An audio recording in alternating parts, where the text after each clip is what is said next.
Welcome, everybody. We are going to have frequent flyers here today. We're going to have our friend Dr. Meryl Nass, who is a physician of quite notable merit, who's been unjustly sort of put upon as a result of raising questions during the pandemic. So we're going to get an update from her, and I want to discuss a few of the more recent topics with her. And our friend Naomi Wolf is joining us as well. And Susan, do you want to tell me what you were just telling me? Okay, what we're gonna have a few topics to bring up with her. There's been a scheduling issue, so she may be with us by phone only, but we'll find out in a few minutes. So stay right with us. Our laws as it pertains to substances are draconian and bizarre. The psychopaths start this way. He was an alcoholic because of social media and pornography, PTSD, love addiction, fentanyl and heroin. Ridiculous. I'm a doctor, for sake. Where the hell do you think I learned that? I'm just saying, you go to treatment before you kill people. I am a clinician. I observe things about these chemicals. Let's just deal with what's real. We used to get these calls on Loveline all the time. Educate adolescents and to prevent and to treat. If you have trouble you can't stop and you want to help stop it, I can help. I got a lot to say. I got a lot more to say.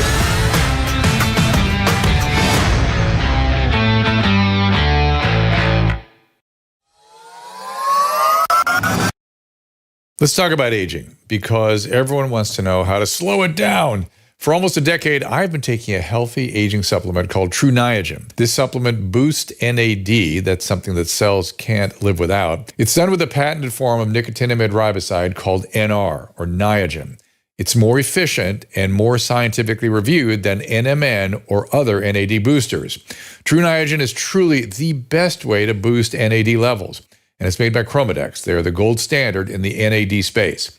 Dr. Charles Brenner, the scientist who discovered the NAD boosting potential of NR, explains. And the center of the metabolism that allows the conversion of food into energy is NAD coenzymes. And NAD gets disturbed in the aging process. And as we're exposed to conditions of metabolic stress, Niagen, which is the form of NR that was developed by Chromadex, is the best and the only fully legal form of NR. And this is really the gold standard for NAD boosting vitamins. I love this product. I urge you to try it. Go to drdrew.com/True Niagen for 20% off your order. That is drdrew.com/True Niagen, TRUNIAGEN, and enter Dr. Drew at checkout, DRDREW. Enter it at checkout for 20% off. You asked for it, and the wellness company has delivered. The medical emergency kit, replete with ivermectin, prescription antibiotics, and more, continues to fly off the shelves. We keep one here at home. And there are 3 new kits you need to know about, and more are coming. The Contagion Emergency Kit was inspired by the high demand for the medical kits. In that Contagion kit, you'll find ivermectin, hydroxychloroquine, antibiotics, budesonide, and a nebulizer. And a must for your next trip is the Travel Emergency Kit, something I made sure exactly what I give my patients is in this kit and some more. The kit includes remedies for jet lag, variety of infections, even GI ailments. Imagine your flight getting grounded anywhere, say even in the U.S., and you start getting sick. You do not want to be at the mercy of the U.S. healthcare system or any healthcare system. At home, we keep the ultimate first aid kit on hand. It has over 20 essential supplies and medications for situations when time is of the essence. Order one for your car and your go bag. Because these kits contain prescriptions, your purchase includes a telemedicine consultation as well as an instruction manual. Go to drdrew.com/TWC for 10% off.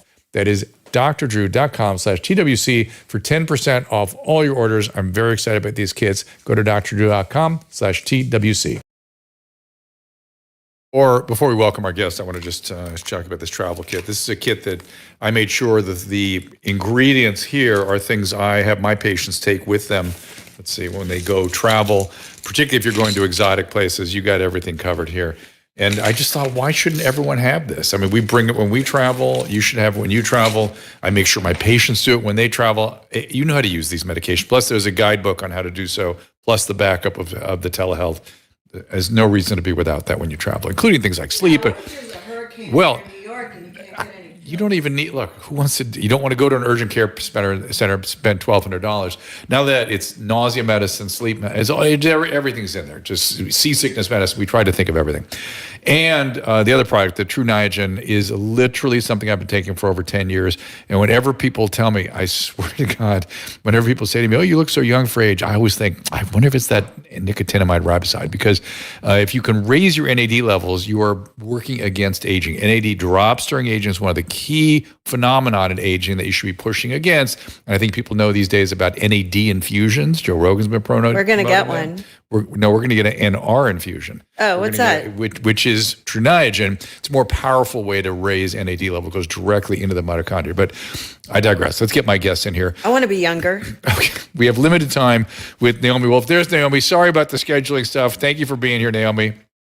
Oh, no, I can't hear her, guys. Wait. There you are. You're on now. You got you. Thank you for having me, Dr. Drew. You ought to join us more from the great outdoors, because it looks lovely there. So, and you do too. So thank you for joining us.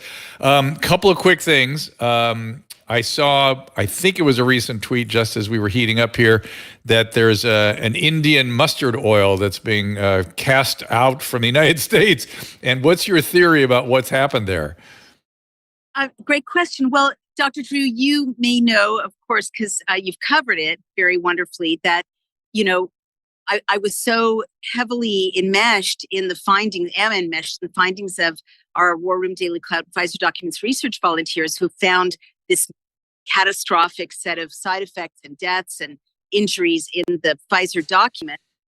You showed that clip, that I was really overwhelmed, and I had to think about solutions. So I'm not a medical doctor, I'm an English major, but I've been diving into lost remedies, traditional remedies, 19th century remedies, and herbal remedies. And it turns out that there's tons of peer-reviewed published research showing that some of these are unbelievably effective.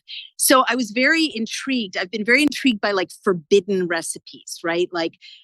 There's a famous 19th century compound that helped women with menstrual and menopausal issues, and that's been kind of bought up by big pharma, and the recipe was changed, and so as not to threaten my conclusion, so as not to threaten the $16 billion menstrual pain and menopause market. And so by the same token, I was intrigued by mustard oil, because this is an oil that Indians have been using for millennia to cook with. It's plentiful, abundant in Asia and the Middle East, and now it's illegal in the United States, Canada, and the United Kingdom. Illegal. The FDA banned it.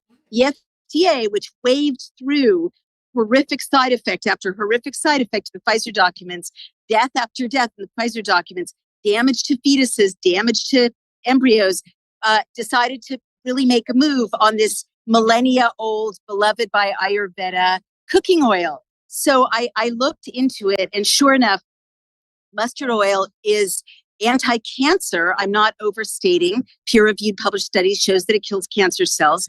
It protects your blood. It's good for your circulation. It stabilizes diabetes.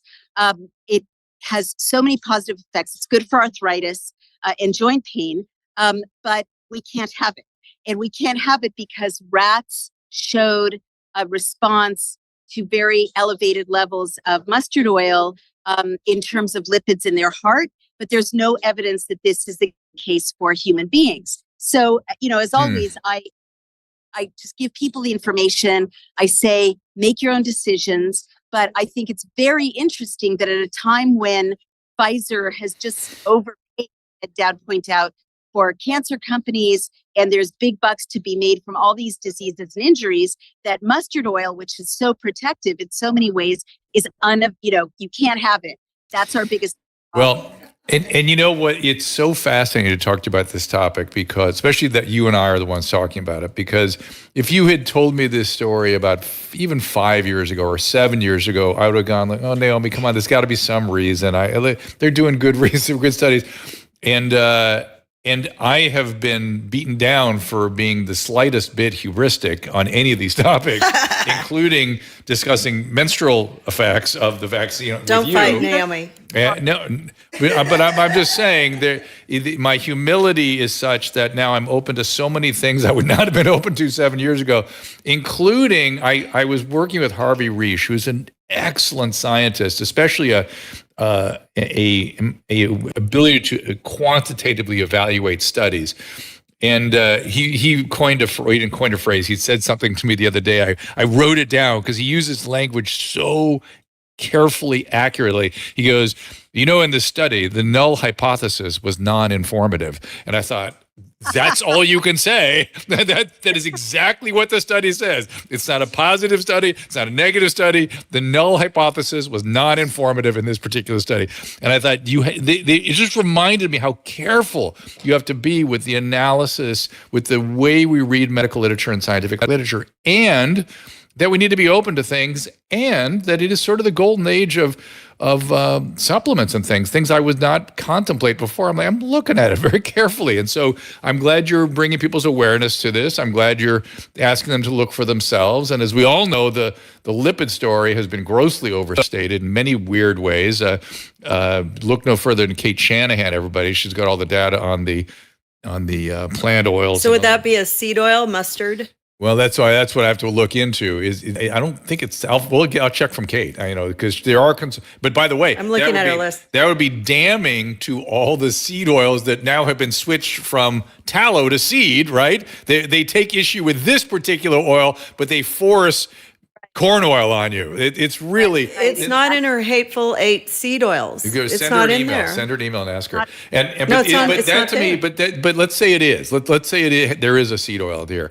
Isn't this nutty? What I'm beginning to realize, Naomi, is that there's a part of our country that is scared to death of dictators, individual dictators, which I understand, but seem to be in love with bureaucratic dictators, centralization of authority in bureaucracies. And bureaucracies do stupid shit like this. It's what bureaucracies do. And so my first question, I have 2 questions. I know you've got to go in a couple of minutes, so I want to just maximize my time here. What do we do with this bureaucratic centralization? Is there anything we can do to fight back on that? Well, this time we're in, Dr. Drew, really reminds me, and please forgive the noisiness of New York City. It's always so noisy. Wait, you're in New York City? We're in New York too. We should have dinner tonight. What are you doing? We should have dinner. Come on. We're going to. I'm not kidding. Theatrical event. I'm not kidding either. You should join us. We're here in Harlem. I'll text you guys. But I'd love that. But fun. Yes. So what do? It's like the end of the Wizard of Oz. We are seeing like what's behind the curtain, and what's behind the curtain is not very impressive, right? I mean, that's one reason I'm pushing these alternatives with such desperate focus, because if the FDA and Pfizer and our government could wave through something so murderously deadly, and Ed Dowd did an interview with me today showing shocking levels of cancer among. Oh, shoot! I have one more question for her too. We lost your feed there, Naomi. I don't know if she needs to refresh or not. She disconnected. Okay. She's refreshing. I'll let her finish that. She said Ed Dowd, and then it went out. Yeah, that's the algorithm. Ed, stop it. Susan's becoming a conspiracy theorist. Do not encourage this. So anyways, there is a cancer, raising. Yeah, but I mean, Ed's been tweeting about it. I've been following his tweets. It's like an 8 Sigma event. I think that's what she's going to tell you. Might be 12 or 14 Sigma, actually. Crazy. What he's recently caught up with. But I want to ask her also about Governor Hochul's bringing the National Guard into the subways here in New York.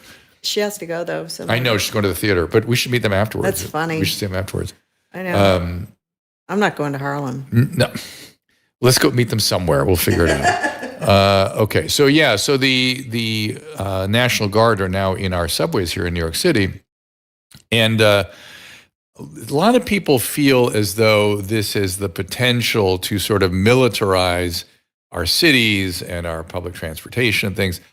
I welcome these young men and women. I am delighted that they are there, because we have a problem in these subways, and I like running these trains. The sick part is that the state has to send in the National Guard, that the city is not using its police force in an effective enough way. I don't know why. I wouldn't blame the police per se. My bet is they don't have enough people. They're all moving to Florida and policing down there because they're treated better.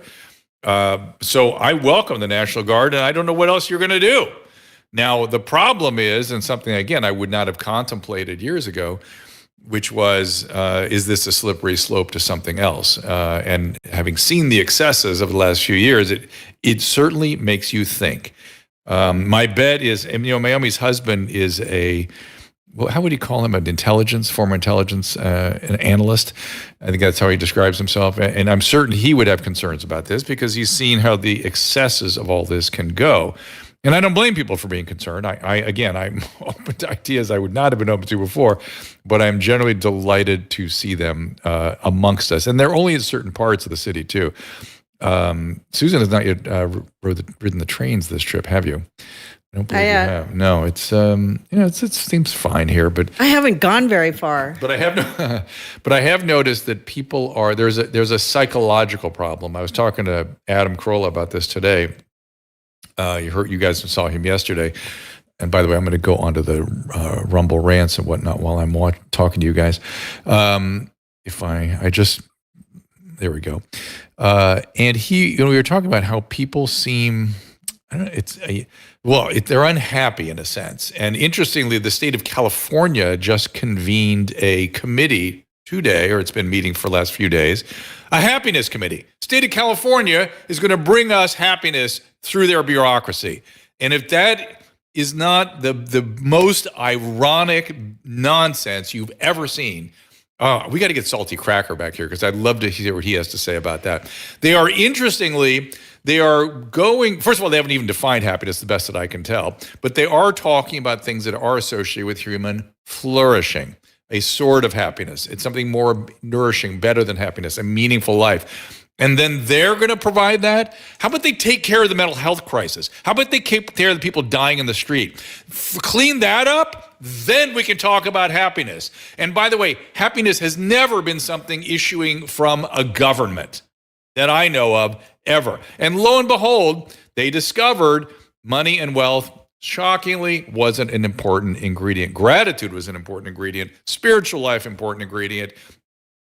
Financial stability, family stability, relational stability, all important in the opportunity to be healthy and flourish. But it isn't something that you grant people. It was so ironic to me to see the state of California standing there, having their committee. It's sort of, if I were not already so disgusted by my home state, this would be an outrage. But I have outrage burnout. It was one outrage after another. So what I think I'm going to do, all right, I'm going to take a break. People like the idea of Salty Cracker coming back, Susan, for what it's worth. And when we come back, we're going to let Naomi go to the theater, and we are going to talk to Meryl Nass. Let me just give you some particulars on everybody. You can find Naomi at dailyclout.io. Her ex-site, who you saw, Caleb kindly put up there a few minutes ago, is Naomi R. Wolf, with no E on the Wolf. And Meryl Nass is doortofreedom.org, and her Twitter is at Nass Meryl, Nassmeryl, Substack, merylnass.substack.com. I'm going to do a little bit of an intro now and a little more after the break, because I want you to really understand who Meryl Nass is and how egregious it is, the unfair scrutiny that she has been put upon her. This is a woman that is an MIT-trained scientist at a time when, let's just say, there weren't a lot of women at MIT. She then, and that is high, and particularly then, I knew a lot of people at MIT, the scientific training, which was not pervasive in this country, still is not, especially not now, but the level of scientific training, expertise that came from an undergraduate education at MIT was at a peak at the time when she was there, particularly in the biological sciences. She then got into medical school. Again, women weren't welcome to medical school with the same enthusiasm that they are now, but there was something going on back then where grade deflation made it almost impossible to get into medical school for people who went to schools like MIT. So if you got into medical school from MIT or Caltech or Harvey Mudd, that meant you were getting A's at a place where nobody got A's, Because again, the medical school didn't understand grade deflation at that time. So here's a woman, highly trained, competing in an environment where to say that she was unwelcome might not be an overstatement, gets into medical school, is an internist, which is the intellectual sort of discipline in medicine, expertise in infectious diseases and epidemics, has an opinion during COVID, and is condemned for having that opinion. We'll talk about it after the break. Susan has talked about how she has been struggling with thinning hair and using Provia. I'm so happy because Provia is helping me grow longer, stronger, and shinier hair, especially up on top. Thank you, Provia. A reminder that Provia uses a safe natural ingredient called Procapo. It effectively targets the three main causes of premature hair thinning and hair loss: scalp circulation, the delivery of nutrients, and healthy hair follicle anchoring to the scalp. Provia guarantees more hair on your head than in the shower or on your comb. And right now, new customers save over 50% plus free shipping on Provia's introductory package at proviahair.com/Drew. Every package includes a full 60-day supply of Provia serum for daily use, plus the Provia super concentrate for faster, more noticeable results. And every order includes your choice of a free gift. Provia works, guaranteed, or 100% of your money back. Don't wait. Order now to save an extra 10% and get free shipping at proviahair.com/Drew, not Dr. Drew, just Drew. That is proviahair.com/Drew. You could spend thousands of dollars and dozens of hours trying to look a few years younger, or you can skip all that and the hassle and go with what works: Genucel Skincare. Genucel is the secret to better skin. Their products are made in the USA using a proprietary technology that combines a naturally effective base with non-GMO ingredients. In fact, you might have witnessed the astonishing effects of Genucel during a recent unplanned moment of our show, when just a little Genucel XV restored my skin within minutes right before your eyes. That is how fast these products work. I know I'm a snob about the products I use on my face. Everybody knows it. Every time I go to the dermatologist's office, they're just rows and rows of different creams. Retinols, vitamin C cream, under eye cream, night creams. Scrubs. And then when I get to the counter, they're overpriced. All kinds of products that you can all find at Genucel.com. Susan and I love Genucel so much, we've created our own bundle so you can try our favorite anti-wrinkle creams, correcting serums, under-eye treatments. Say goodbye to those fine lines, forehead wrinkles, skin redness, even those dark under-eye bags. Women and men of all skin types, Genucel has got you covered. Order right now at Genucel.com/Drew to save 50%, actually over 50%, and you'll get a free luxury spa box plus free shipping. That is Genucel.com/Drew, GENUCEL.com/DREW. We all know the value of a good night's sleep. We feel better, look better, have more energy to spare, but you could be missing out on all of those benefits if you're sleeping on sheets that are too hot or too cold or just plain uncomfortable. I have the solution.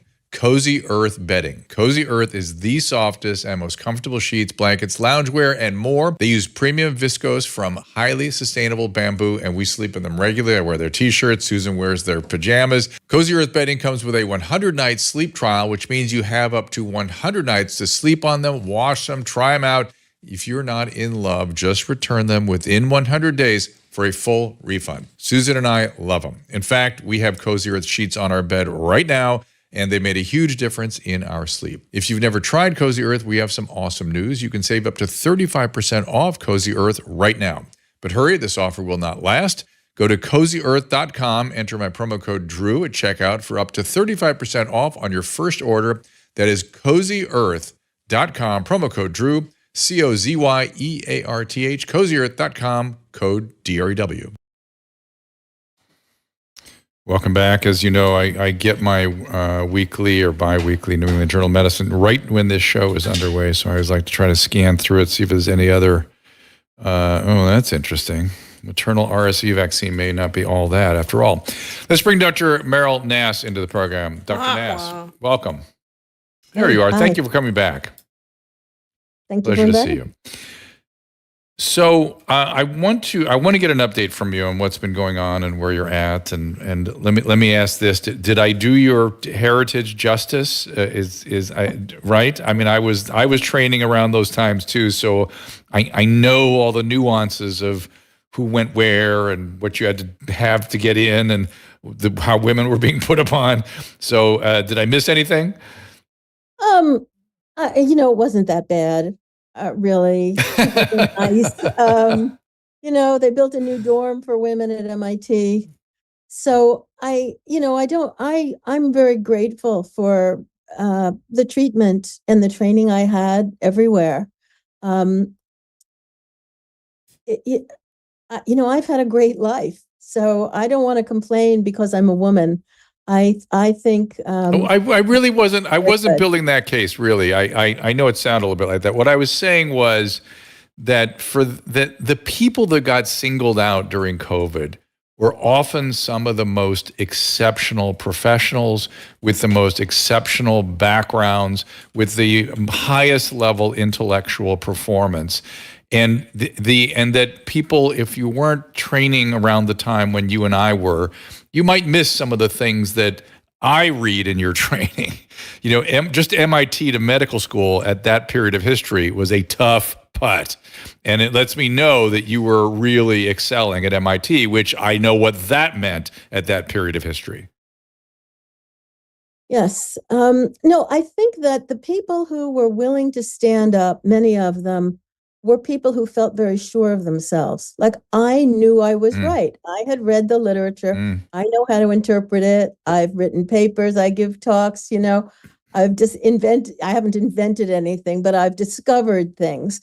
I've given 6 congressional testimonies. I knew when I determined that hydroxychloroquine or ivermectin was the way to go and that vitamin D was going to be helpful, they were going to be helpful. There just wasn't any question about it. I also, because I have, 25 years history of working on vaccines and vaccine safety, and I was the number one person in the United States working on anthrax vaccine safety when that was mandated for soldiers. So, I know how to look at vaccine science, and I was able to, warn people even before the COVID vaccines were released that there were a lot of concerns. And I followed them very closely and told people, as quickly as I can what was known about them as well as about other treatments.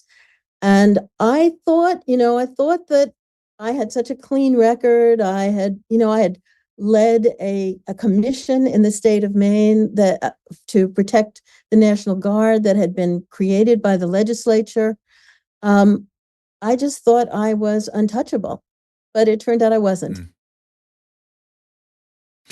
And I want to get an update from what's been going on with you and how they've come after you and whatnot. But before we do, I want to put up front a different topic, which is the World Health Organization.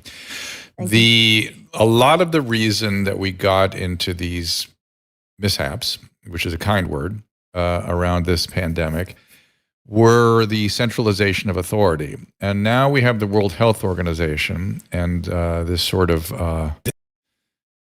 I don't know. I don't want to be too pejorative in describing who they are, but I'm not sure they are the people that I want making massive sweeping decisions and having fiat authority over duly elected sovereign officials in this so-called treaty. Can you give us where you are with that and what your thoughts are? Yeah. If you'll let me go back to say, what is the chicken and what is the egg? So people have said, well, maybe we had the pandemic in order to get the vaccine. Maybe that's why it happened. And then other people have said, maybe we got the vaccine in order to have a vaccine passport, which would be an electronic ID and a way that we could be tracked and our spending could be controlled, and it would widen into much more than a health passport. And then some people have said, well, maybe all of that is about centralizing control globally through the WHO. And so in a period of 4 years, suddenly we're talking about turning over the management of healthcare around the world in 196 countries to the WHO, which has a handful of doctors who work for it. They don't have the expertise that even probably one state in the United States has in terms of how to manage a pandemic. They gave us terrible advice during this last pandemic. And yet they say, because we did so poorly, we need them to help us do better next time.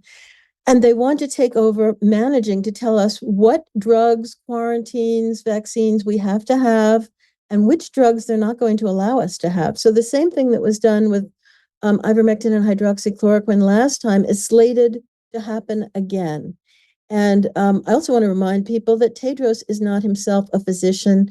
He has a degree in community health and malaria from Ethiopia. He trained in Ethiopia, and then he trained in England. He cannot make medical decisions. He was not competent to make any medical decisions during COVID, and we should not allow him to make any medical decisions for anybody in the future.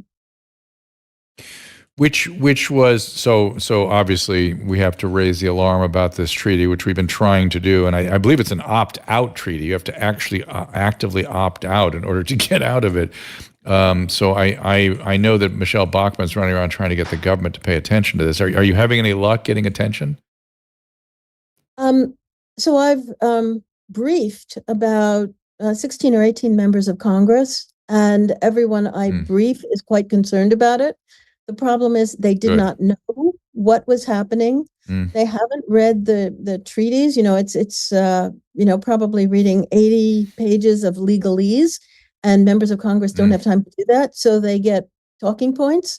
Who wrote the talking points? The Biden administration or the WHO, and the talking points are incorrect. They have had one hearing in the House, the Wenstrup committee, and the government officials, 3 officials who presented, misrepresented what the treaty. There's 2 things. There's a pandemic treaty, which is completely new, and international health regulations, which are being amended, massively amended, and already existed, but were of almost no consequence previously. But they're being made to be a major governing document for health.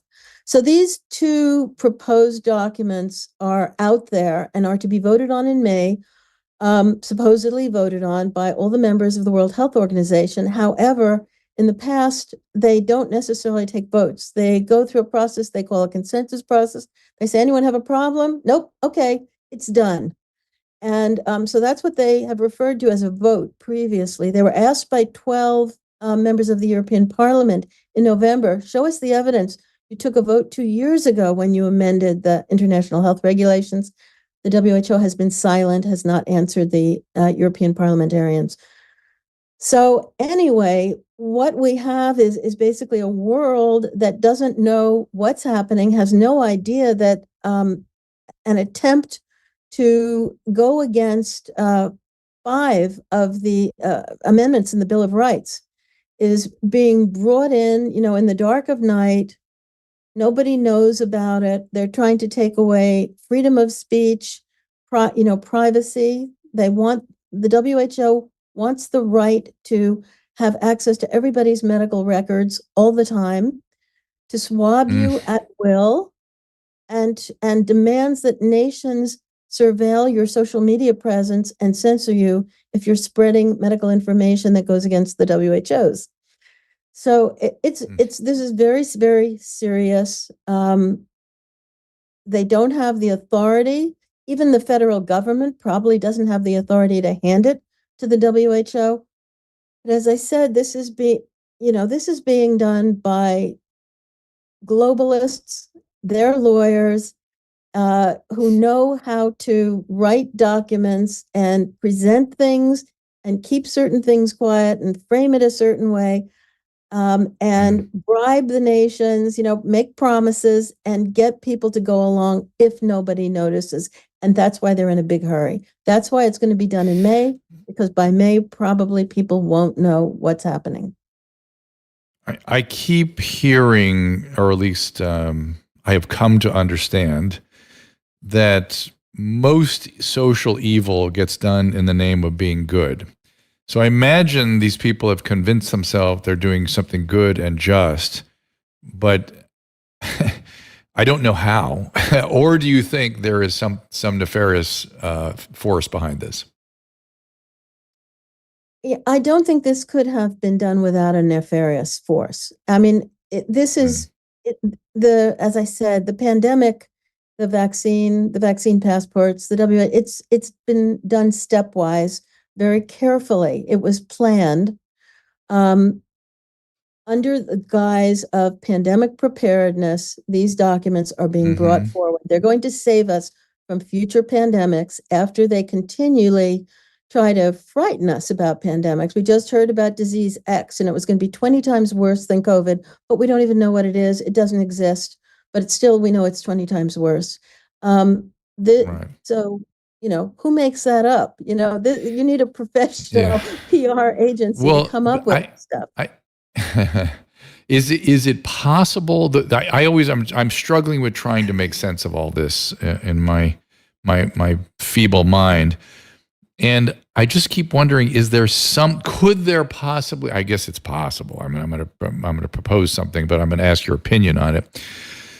Something in the military complex that we don't know about as general citizenship, in the general citizenship, of a potential, much like, maybe there's things about nuclear weapons and preparedness for nuclear attacks and things we aren't all fully aware of. Could there be something on the biological weapon front that's boiling underneath that none of us are allowed to understand or get information about or know about, but that the people in high authority have to figure out a way to get some preparedness for such thing? Well, let me say that I was the first person in the world to investigate an epidemic and show it was due to biological warfare. And I published that paper in 1992. And I have been following the field of biological warfare and biological defense ever since. And the United States has gone up and down in terms of the amount of money and attention that we put into this. But we put a lot in during World War II, between World War II and 1970. We stopped for a while. We ramped it up about 1998, and particularly more after the anthrax letters. And the United States has been spending approximately $11 billion a year on pandemic preparedness and influenza preparedness. But this year, the president's budget asked for $20 billion for HHS alone for pandemic preparedness. So, no, we don't really need the WHO to help the United States prepare. We're already spending a lot of money under the rubric of preparedness. We have done many different things to prepare. We have created vaccines, drugs, monoclonal antibodies, various kinds of detection methods, and none of the detection methods actually have worked. So they've been installed in New York City and Washington, and they didn't. They were either too sensitive or not sensitive enough, but they did not provide or an early warning system. The idea of getting all your medical records is that if a bunch of people in one location come down with the same syndrome, that will be a clue that something is brewing in that place. Now, is that enough benefit for the risk of putting all our medical records online and handing them to the WHO? Where is the risk-benefit analysis in that? The other thing that's going on is that the WHO is is actually creating something called a biohub and a pathogen access and benefit sharing system. So there have been 7 drafts of the pandemic treaty, and they change each time. The language changes, but in several of the drafts, nations have been instructed to go out and find potential pandemic pathogens. There's biological warfare agents. And then if they find them, they need to share them with the WHO, that all the nations are supposed to develop their own genetic sequencing laboratories, which is, to me, very, very bizarre. Why would you want, the Central African Republic to have a sequencing laboratory when they can't, even do urine cultures and things like that? But that's the plan. And then they are to put the sequences of these pathogens online, as well as share samples with the WHO. And the WHO will then make them available to pharmaceutical companies, universities, research centers, and others. And if the specimens are valuable in terms of a drug, vaccine, or diagnostic, then the nation that provided them will get paid for providing them. And that is the benefit that the developing nations have been told is going to accrue to them if they go along with this treaty. Interesting. Okay, Perfect. so when you look at that, first of all, you know that by telling nations that have never done this before that they need to have their own high containment labs, that's crazy, right? You're inviting leaks. You're inviting accidents. We in the United States have 200 reported accidents a year with these agents. They have to be reported to CDC. So we know we have leaks. We know China has leaks. We know Fort Detrick and CDC and NIH have had leaks because it's impossible to do this work completely safely. So by inviting all the nations to start doing this, we're inviting leaks. And what that means is there are going to be lots of pandemics in the future if we allow this to go forward. We're not going to have any idea where they came from because everyone's going to have shared these pathogens. And we're going to basically, live in a hell where we're reliant on pharma and the WHO or whoever else is in charge to save us. And no person of sound mind would want this to happen. However, we have a coterie of virologists around the world, almost all of whom have been supported by the NIH, the Bill and Melinda Gates Foundation, or the Wellcome Trust. And those three organizations are central to creating this system. They've all been part of this, of creating this through the WHO, this pandemic preparedness program. And so basically almost all the virologists, will not have a career unless they go along. Depressing. Other than raising awareness about not signing up or, actively trying to get out from this treaty, is there anything else we should be doing? Well, I think there's a lot of things. First of all, we can't take the WHO to court. We can't say, look, you're going against the Biological Weapons Convention or National Security Memorandum, blah, blah, because there is no court. There is no jurisdiction. There's no court that has jurisdiction over the WHO. And all the employees and the diplomats who come have diplomatic immunity. So we can't do it that way. But what we can do is show that the WHO breaks its own rules routinely. So nations can complain about that. And we have many different members of parliament in countries around the world who are starting to complain and ask questions of their governments. Who's actually negotiating this treaty? Is the EU negotiating it for us? The EU is not a party to the WHO. Who gave these negotiators the authority to give away sovereignty and have the WHO manage our healthcare? Where did that come from? What does our constitution say about that? And many countries have constitutions that say that can happen. In the U.S., what we're focusing on is the fact that the 10th Amendment says that any authority not specifically given to the federal government in the Constitution is reserved for the states or the people. And so we're saying, states can step up to the plate and say, look, we are interested in protecting the healthcare of the citizens of our state. We are not interested in turning it over to the WHO. And we're making a statement that the Biden administration nor any other federal administration does not have this authority. It is rested in the states, and we're keeping it here. Thank you very much. Now, we are encouraging attorney generals, governors, and legislators to either pass a resolution that says something like that, or to sign a statement, a declaration. Could be an executive order for a governor, could be a letter for an attorney general, but to make it clear that they are not going to simply go along with this power grab, quietly. Yeah, that's a great line of reasoning. I don't understand why the federal government just doesn't step in and say it isn't specifically granted in our Constitution, therefore we have to reject it, and then let the WHO decide if they're going to come back around to each of the states. And then, but I agree, you got to go after the states in the meantime. I want to swing back to a couple other things. And by the way, we're going to have Christine Anderson in here tomorrow, who's been raising the alarm for the European Union about this for quite some time. And that will be at noon Pacific, 3:00 Eastern time. You said something that caught my attention. You said that the head of the World Health Organization should not be making medical decisions. And then you also brought up the issue of paying attention to risks and rewards. One of the lessons from COVID is that risk reward is not something that government bureaucracies can take into account. They seem unable to do so.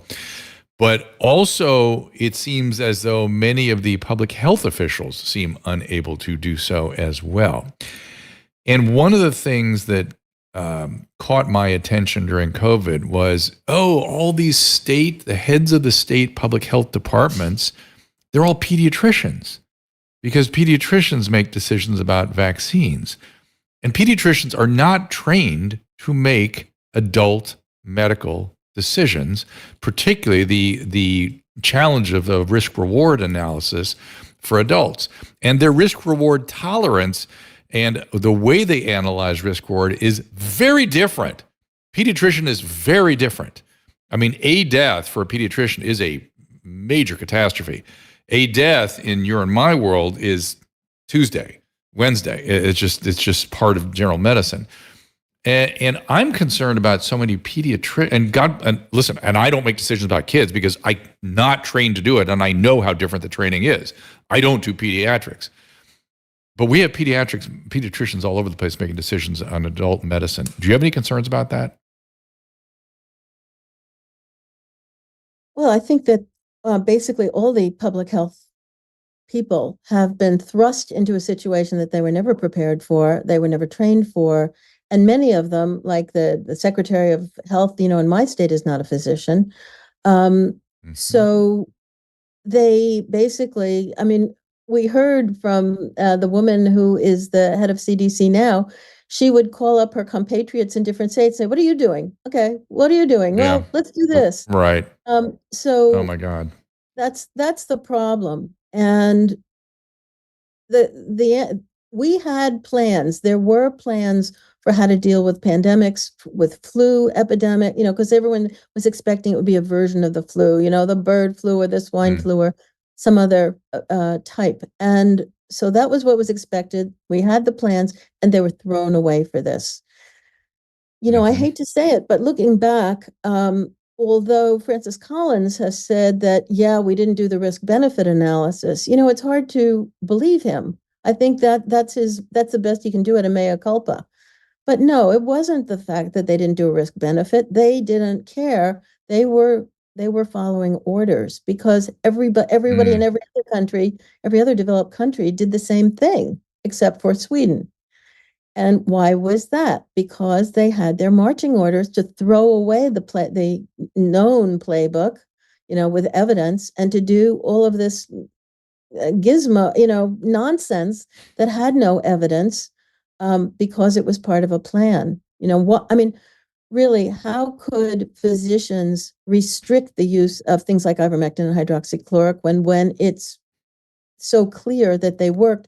When in fact the CDC and the NIH had published papers that hydroxychloroquine and chloroquine killed SARS-1 and MERS in vitro, in tissue culture.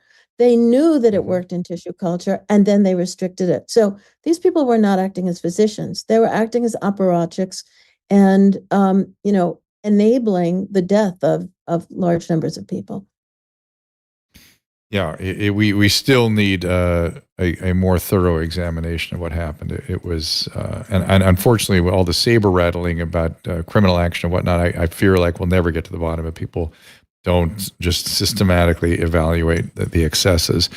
The other thing that's driving me crazy right now, and then after I ask you this question, I want to get an update on what's happening. What are they doing to you these days? I am so tired of publications around the vaccine and the vaccine's risk, reward, and utility and whatnot. And by the way, there is a maternal RSV vaccine, or an RSV vaccine that has an RNA base to it that was just being advocated for maternal use. And the New England Journal has an article today, just published. There are some concerns. Shocking. But what's odd to me is you're allowed to raise those concerns about the RSV virus. You're not allowed to raise any concerns or, God forbid, publish anything that raises concerns about the COVID vaccine. And I'm getting really sick and tired of people marching out studies that are not, I've not seen a single one more recent than 2022. It's a different virus. It's a different circumstance. People are not hospitalized for it. There are effective treatments available. And the major journals keep publishing articles from 20, 21, 22. I get it. That was an interesting time. It's sort of a consensus building on its effect in that period of history. We don't know the full risk yet, but okay, I get the efficacy part. Yeah, there it is. That's Caleb's putting up there a concern about that. But what is it that we can't get any data about 2023 and 2024? Yeah, well, I can't answer that question, but what I can say is the reason we now have 2 RSV vaccines for people over 60, one of them being used in pregnant women, and we also have a monoclonal, but the reason is that NIH developed the antigen. That's why that product was given an accelerated pathway to licensure.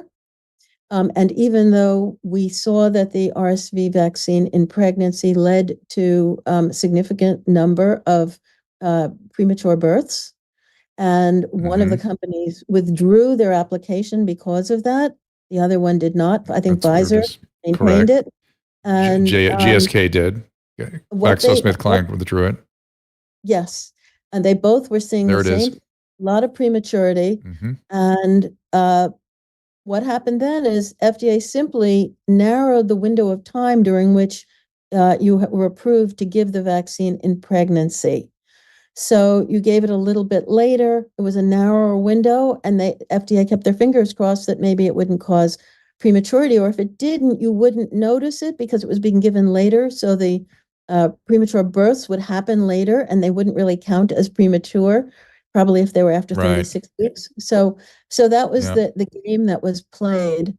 Let me tell you how many babies, according to CDC, actually died from RSV in the United States, or die. So in 2021, the CDC published data from 12 years of all death certificates.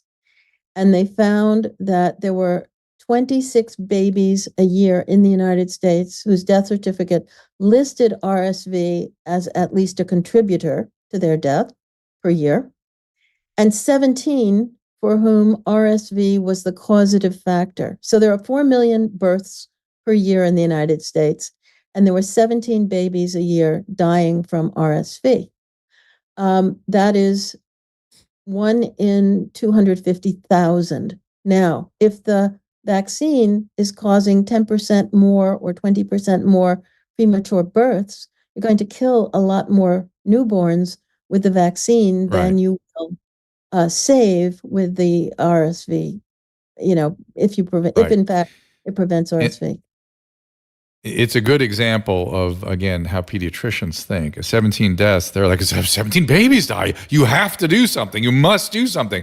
And it's just like, well, yeah, I agree. I don't want babies to die, but let's talk about treatment, or how were they managed, or did they get proper care? And there are other elements going on here, as opposed to taking the entire population of pregnant women and saying, we must give you a vaccine. And are the women being vaccinated to give immunity to the kids, or are pregnant women also dying from RSV? No, pregnant women are not dying from RSV. They're being vaccinated entirely for the children. Oh my God! And so what has happened to us? What is going on in our profession? What has happened to us? This is like astonishing stuff.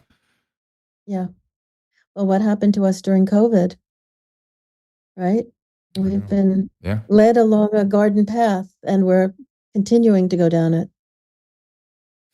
Well, what are they doing to you now? What is your story up to? Bring us up to date. Last we talked, they were going after your license and all kinds of crazy things. Yeah, so my license has been suspended for more than 2 years, and the board has given me all these punishments it wants me to do in order to get my license back. But it's not clear that I would ever get my license back because they make the decision.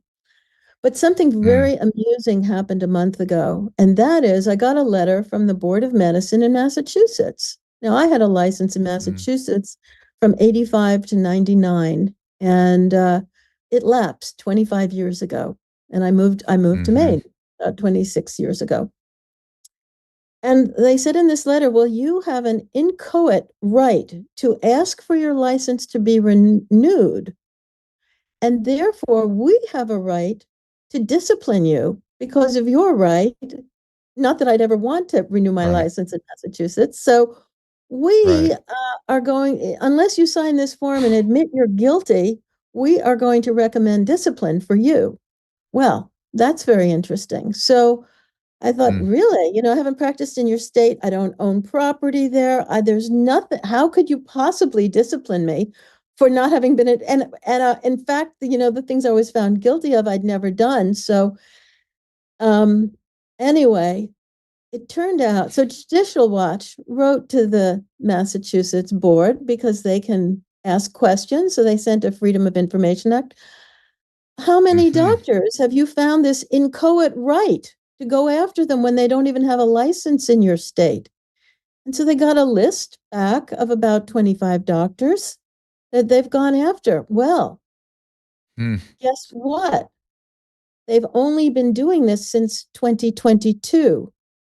So it's only the last 2 years that Massachusetts has started threatening doctors. And I happen to know 3 of the doctors on the list.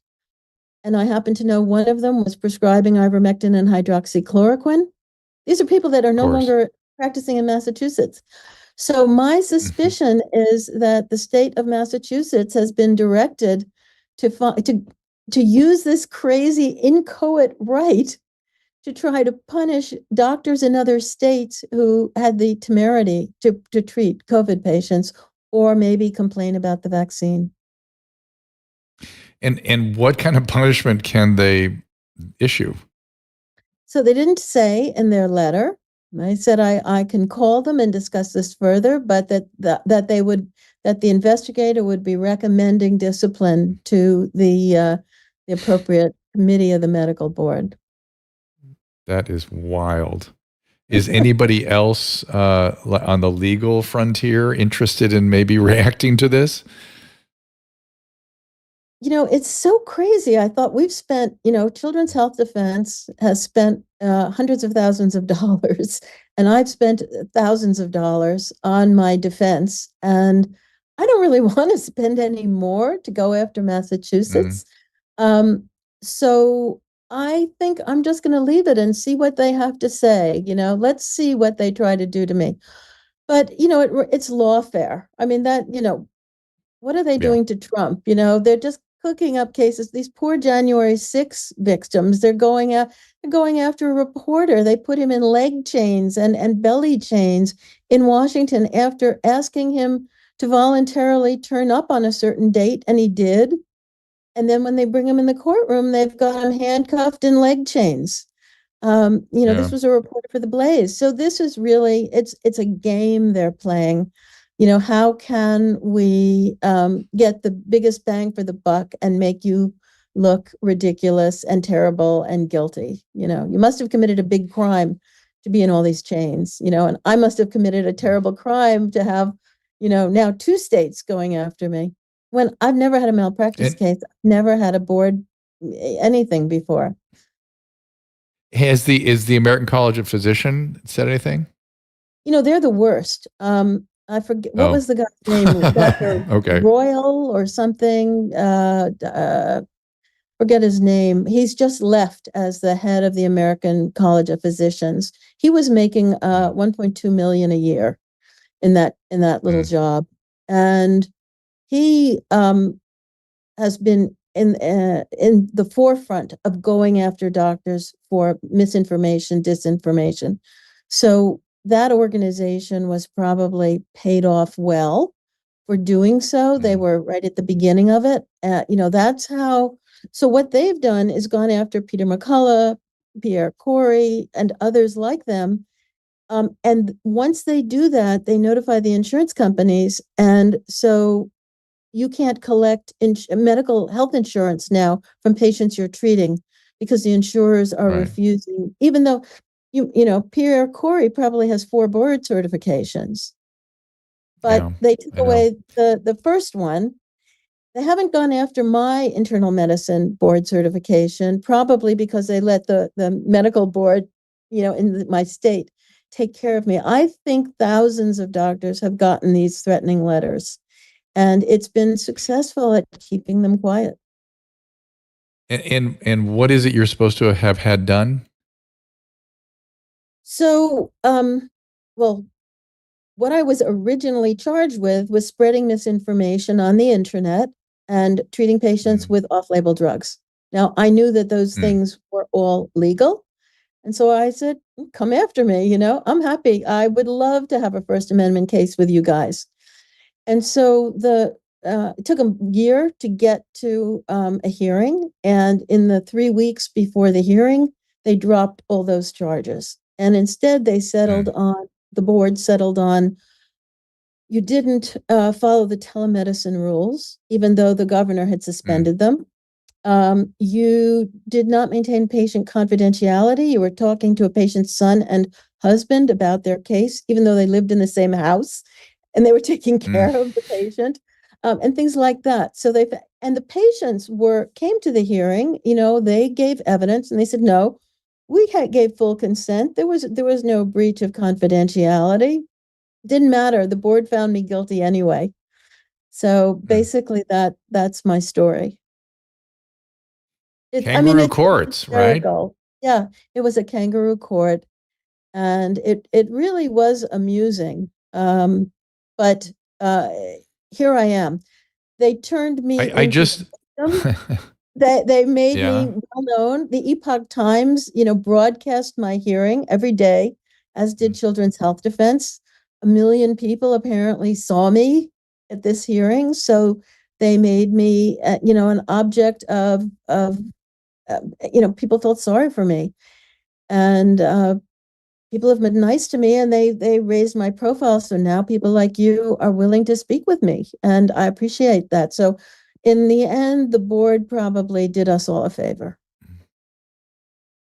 Boy, that's an optimistic spin. I just don't recognize our profession or this country. It's just astonishing to me. I sometimes think, oh, we got to really fight this. We got to stand up. We got to speak the truth as we understand it, and defend free speech and things. And then on the other hand, I think, screw it, I'm moving to France. I'm done. I've had enough of this.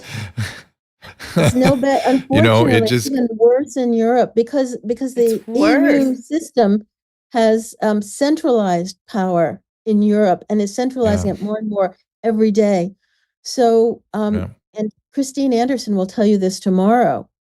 The people you can't fix problems at the level of the nation state anymore in Europe. 27 nations are members of the European Union, and they are really, putting the noose around their neck regarding free speech and other things. So, unfortunately, I used to think that too. There is nowhere you can go now. Look, the WHO probably didn't even want these powers. This was a global plan to centralize control. It came out of the United States, the UK, and probably other places, and very wealthy people, and people like Tony Fauci and Jeremy Farrar were integral in this plan. Jeremy Farrar has been moved from head of the Wellcome Trust to the chief scientist at the WHO to bring this forward. The plan is also to make vaccines in 100 days, develop them in 100 days, manufacture them in 30 more days, and then give them out to the whole country. And the WHO will have the power to mandate them if these documents are approved in the way they're written now. So it's really incumbent upon everyone, if you want your freedom, if you want to be able to talk about vaccines and drugs the way I did, you don't have to be a physician, but if you want to be able to choose your medicine, choose your doctor, choose your care, you have to do something, because otherwise your doctor will be forced to practice medicine the way the WHO or the US government says. And we know what went down during COVID, and that is what the plan is to happen again, except this time with even less tested. If you make a vaccine in 100, normally it takes 10 years to 15 years to create a vaccine that is safe and effective. If you make a vaccine in 100 days, we have no idea if it's effective. We have no idea if it's safe. Most vaccines fail during the development process. You can almost bet on the fact it's not going to be safe and it's not going to be effective, but you're going to have to take it if these documents go through and our government enforces them. And the US government was one of the creators of all this. So I think we can assume that they are going to want to enforce. It's a big problem, but if you can contact everyone you know, every official you know at the state and local level and tell them this is not what you want your own bodily autonomy, it'll be very important. Texas yesterday had a primary, and the Texas Republicans asked the citizens who were voting to comment on a number of questions. And one of those questions was, did they think they should have the right, without coercion, to have informed consent to say yes or no to vaccines? And 92% of Texans who voted, that was over 2 million people, said we want the right. We don't want government mandates for vaccines. So, and we have I would hope Americans would react that way. Then there is the hidden issue that you and I in our careers didn't have to deal with quite so much, but the electronic record controls so much that there's other ways they can get at us and control and demand that we do certain things. yes. And that's another issue that's been percolating along for quite some time. Yeah, you're absolutely right. I mean, that was the end of medical privacy, was the electronic medical record. And in my office, I actually kept paper records for that reason. And physician autonomy. And I in my office we have physicians at both electronic and paper. And all the electronic physician says, don't do it. You won't believe with the encumbrances. Stop it. You gotta stay with the paper. So that is what I have done. Yes. And I, we don't, and I won't be doing it too many more years, but my patients have asked me to continue. So, and I love doing it. And and I'm sure you feel like I do. It's fascinating. It's great. It's a wonderful privilege. I like taking care of very, very, very sick people. So everyone's problem lists are a mile long, and I love interacting with my subspecialty peers, and I love thinking about these things and reading and keeping up on stuff. And I'm sure you've done that, like me, our entire career. It's who we are. And the thought that has to be taken away is just a lot for me to swallow. Anything else, Dr. Nass, before we wrap this up? We've sort of run the cycle, as they say. We've run the bases. I appreciate you fighting the fight. I appreciate the update. And thank you for the information. She's come a long way in a year. She's more than a long way. We had her on a year ago. She's been through a lot. Not to forget, come a long way. Been through a lot, and indeed, I guess what Susan's reacting to is your positivity about this. It makes it feel more like having come a long way than having been through just so much. So congratulations in that. Yeah, it's just, you guys are great medical doctors. And, we had this emergency vaccine. Maybe it was good at the beginning, but why push it on everybody, every age, forever? Right, that's the part It was I'm an emergency. with. It isn't safe. People are dying from it. And we struggling. all need to, listen to our common sense and call your local authorities and say, please don't stop. Well, is there any sort of signatures or anything you want to do in terms of the state officials that you guys are going after? Is it their phone people to call or anything from a website or anything? Yeah. Yeah. So we have a model resolution on the Door to Freedom website and also on the sovereigntycoalition.org website. There's also an Align Act. So with a few clicks, you can go and send a message to all your officials, all your state and local officials. You can send a message to the president too. But the more messages we get out there, and of course they prefer a phone call or a letter or a fax, that counts more than simply a few clicks. But whatever you do, just make your feelings known. You want the ability to choose your own vaccines, to choose your own drugs, to choose your own doctor, choose the kind of medical care you're going to have in future, because the people we entrusted up until now, fell down on the job and in fact made decisions that harmed us, that did not help us. And they should not be in a position of power any longer. The whole system should have changed as a result, but nobody has admitted what was done wrong because they want to do it again. And that's a big problem. And, I'm sorry, I'm bringing you very bad news. They want to do it again, and we have to stop them. They've said it. They've said they want to control it. They've been quite clear. They're also not willing to admit they were wrong because they don't want to get sued. Caleb, can we put a link on our, homepage or something, or email blast or anything like that? Yes, I'll put it up on the website for this one right after the show. Okay, there you go. Okay, so it's sovereigntycoalition.org. Dr. Meryl Nass. Follow her on X at Meryl, Nass Meryl, Nassmeryl. Keep fighting the good fight. Keep fighting, and we'll check in with you again soon. Thank you so much for joining us. Thank you. Bye-bye now. You got it. And as I said a few moments ago, Christine Anderson in here tomorrow. She is a European Union MP who is if you've seen some of the outspoken firebrands in Europe, she's one of them. Mike Benz, who is going to scare the crap out of us. I suspect he has a lot of concerns about the intelligence state. Dr. David Cartland coming in, Warren Smith, and Greg Lukianoff. I'm very excited to talk to him. Greg, I listened to him on Lex Friedman's show. Excellent guy. He's from Fire. He wrote a book. I brought the book with me. It's in my backpack here. Actually, I didn't bring it. I left it at home because I realized it was going to be after we returned home that I have it. But I read it carefully, and it is called Caleb, help me. Is it not The Coddling of the American Mind? The Silencing of the American Mind, something like that. Very good book. Peter McCullough coming in. We were talking about Peter McCullough today. Drea DiMatteo, Susan, who you met over at the RFK thing, the actress Susan from Soprano, who's been speaking out a little bit lately, and G. Van Fleet. And we will see you all tomorrow. It's noon Pacific, 3 Eastern. We'll see you then. Ask Dr. Drew is produced by Caleb Nation and Susan Pinsky. As a reminder, the discussions here are not a substitute for medical care, diagnosis, or treatment. This show is intended for educational and informational purposes only.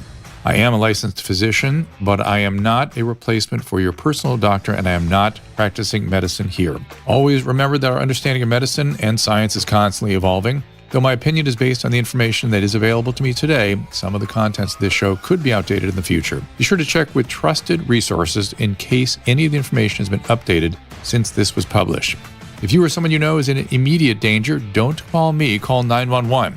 If you're feeling hopeless or suicidal, call the National Suicide Prevention Lifeline at 800-273-8255. You can find more of my recommended organizations and helpful resources at drdrew.com/help. The parallel economy has empowered us to care for our health, well-being, as well as longevity. Likewise, for us pet parents who now have a place to go when it comes to keeping the family dogs, cats, even horses in the best shape possible. As a dog dad, I'm thrilled to be working with Pet Club 24/7, a company founded by two guys who lost dogs to serious conditions, including cancer. Pet Club 24/7 has an incredible array of products, including a line of supplements for humans, such as the Inforce Plus Coreolus Versicolor and Inforce Coreolus Versicolor with reishi. My friend and colleague, Christina Ferrari, a cancer survivor herself, swears by it. When I was diagnosed, the doctor in the emergency room told me, "You have 2 years to live." Oh, boy. Along with the stem cell, I took these. I have been in remission for 8 years now. For dogs, Mush Puppy treats are a fan favorite. Rex, oh, boy. Oh, he came right. Oh, there he is. They are also made with the Coreolus versicolor mushroom, which supports their immune system according to hundreds of clinical studies. Here's Kristen Ludlow, National Vice President. That strain does matter. We do have the most potent strain, and we also extract it in a proprietary way. And that's why we've been having such wonderful experiences with these products. Mush Puppies are made here in the U.S. There are no fillers. It's non-addicting. Your dog can't accidentally overdose. Go to drdrew.com/petclub247 for a discount off the list price. That is drdrew.com, PETCLUB 247, Pet Club 247.